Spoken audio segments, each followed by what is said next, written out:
Mga kalungsuranon, di ata karon sa Albuera Municipal Police Station pagsubay sa atong napalgan nga patayng lawas sa babae dito sa Barangay Binulho, Albuera, Leyte.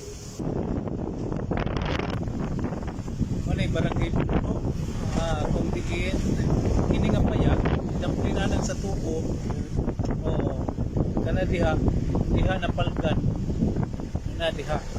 napalgan ang patayng lawas sa katong biktima.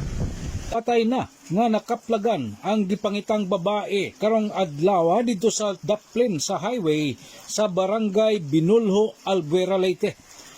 Matod sa investigador nga si Police Staff Sergeant Keith Andrade sa Albuera Municipal Police Station nga pasado alas 2 kadlawon karong adlaw nakit-an ang patayng lawas sa biktima human ang usa ka concerned citizen ang mipasabot sa ilang istasyon pinaagi sa tawag sa cellphone. Dugang pa sa pulis nga nakasulob ang biktima og puti nga sweatshirt ug blue nga jumper ug nakagapos kini ang kamot og tiil gamit ang cable tie. Gibot siya usab nga dunay mga samad pinusilan ang lawas ug sanaong sa biktima.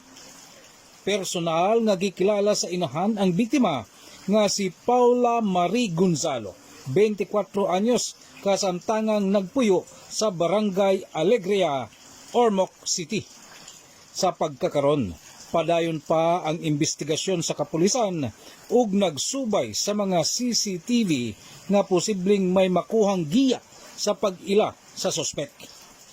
May numduman nga karong buntag adunay mga post sa Facebook nga gipangita kining biktima kay wala mahiuli gikan Cebu nga gidabang mudunggo untag gahapon sa hapon. Nanukad gikan diri sa Albuera Police Station uban ni Sunny Boy Bagsig Budlat, uban ni Dante Raden og ni Hitler Taoy, hindi ni inyong kalungsuranon Ronnie Roa.